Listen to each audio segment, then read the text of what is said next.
I have my blender in hand, which can mean only one thing. We're going to make some brownies for breakfast.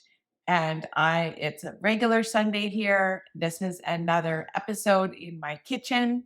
Maybe it's called a kitchen sode, but let's get to it. I have all the ingredients and everything we need laid out in front of me because I only get this prepared for you. So let's have a look at what's going to go into these brownies and why they can be breakfast. They're protein rich.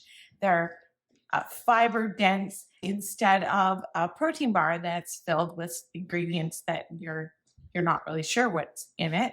This is all wholesome ingredients that came from your kitchen. So let's get cooking, shall we? Okay. I'm going to show you all the ingredients that you're going to need. If you want to do this with me, you can go ahead and do it with me. Of course, you know that I'm going to be putting this all in a blog, and I'll link up the entire recipe below, including all the macros. What are you going to need? Well, you're going to need a blender for starters. You're also going to need 8x8 pan. You can also use like a pie plate or whatever, like a round pan. Basically, what you're making is 4 servings. So keep that in mind. Parchment paper is a must with this. I've tried it without. It does stick to the pan. Parchment paper just makes your life easier. We're going to need 2 bananas. The riper, the better. These aren't very ripe. So I have my handy dandy stevia. I'm going to add that to taste. These are clips for the parchment paper. I'll show you what I'm doing with that later. Of course, we got some measuring stuff. We got some cocoa powder, vanilla, baking powder, 6 eggs, chocolate chunks, a cup of black beans, and some cottage cheese. Now, this cottage cheese is completely optional. If you do not do dairy, don't do the cottage cheese. It's not going to make that big of a difference. I feel like it just makes the brownies a little bit more creamy, but I mean, they're cooked, so you're not tasting the cream, but I don't know. I like the texture. They're a little bit more moist. Okay, can we actually say that word? Let's get started. So this is a pretty high powered blender. You can also use a food processor. And we're just gonna go ahead and start with the bananas. Just gonna peel the bananas, put them in. This is like the easiest recipe ever. The hardest thing is just gathering all the ingredients, which like I said, I only, did for you. Usually I'm walking all over the kitchen, getting this and getting that. So, doing these videos for you helped me be more prepared. Adding the 1 cup of beans. Now we got 6 eggs. Could you use egg whites? Yeah, probably. It might change the texture a bit. I haven't tried it. If you're gonna do like egg whites instead of all these eggs, I would say 1 cup of egg whites. Once you start just playing around with recipes to make it match your nutritional needs, then you've become the real creator in your kitchen. And I just love that. I gotta get rid of these shells. They're just gonna be gross, and gonna grab a little bit of paper towel here. I did not have my paper towel ready. All right. Okay, so I'm gonna put in baking powder. That's about good. That's about 1.5 teaspoons.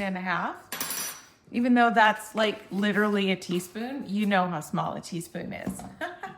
I'm gonna put some vanilla in. A capful is always, that's always the recipe, is a capful, isn't it? Because I already know that this is gonna be not as sweet as I want, I'm gonna put in like a couple drops of stevia, the cocoa. This is a brand new batch. A lot of times I buy the organic cocoa, but this time I'm just like with, the price of groceries just shooting way up. Sometimes, you just gotta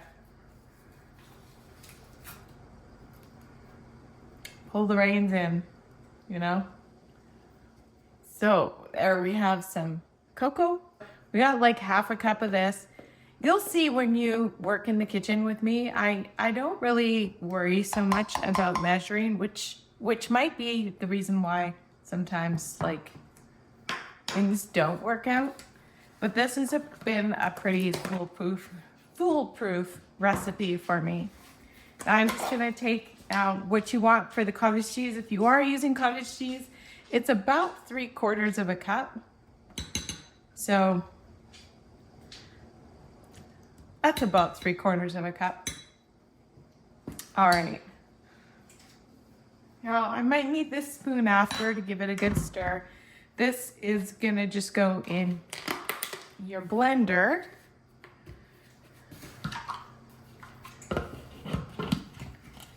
All right. Okay, I'm gonna go put this on the blender and then we're gonna blend it up.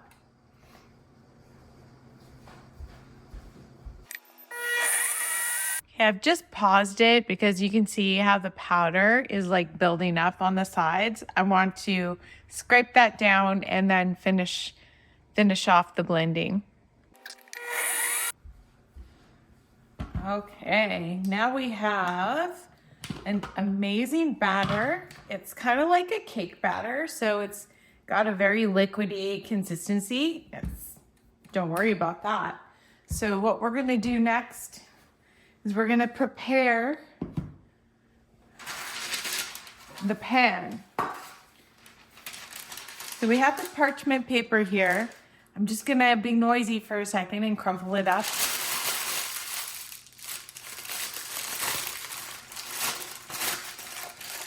That makes it a lot easier to get pressed into the pan.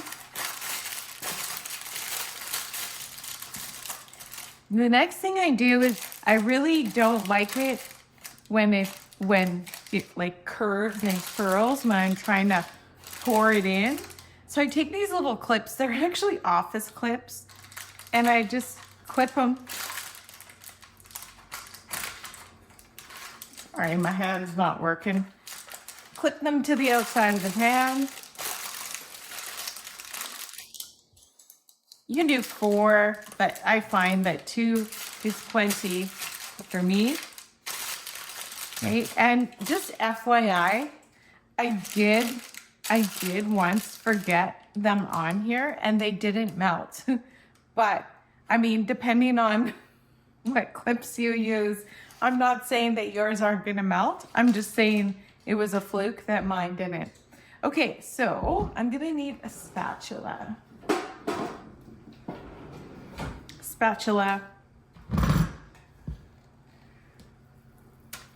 Just pour it in.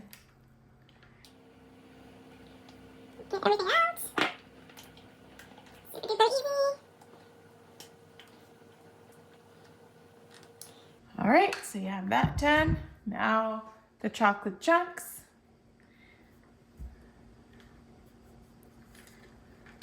You just kind of sprinkle them.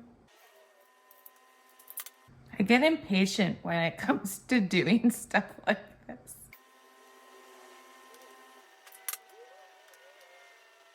All right, now it's ready for the oven. I'm gonna remove the clips and let's put it in the oven. The oven has been preheating at 350 degrees.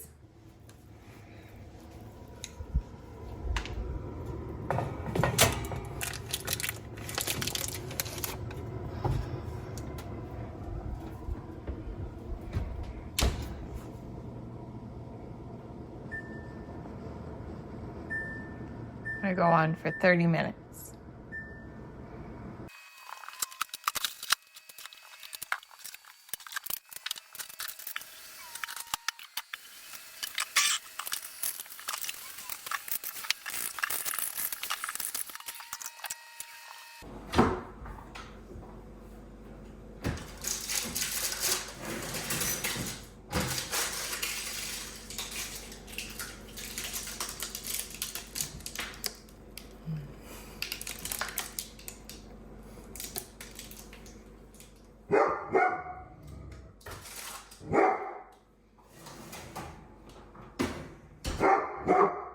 So now you just want to let it cool before you cut it. And then you get to enjoy it. It looks pretty puffy. It will deflate a little bit.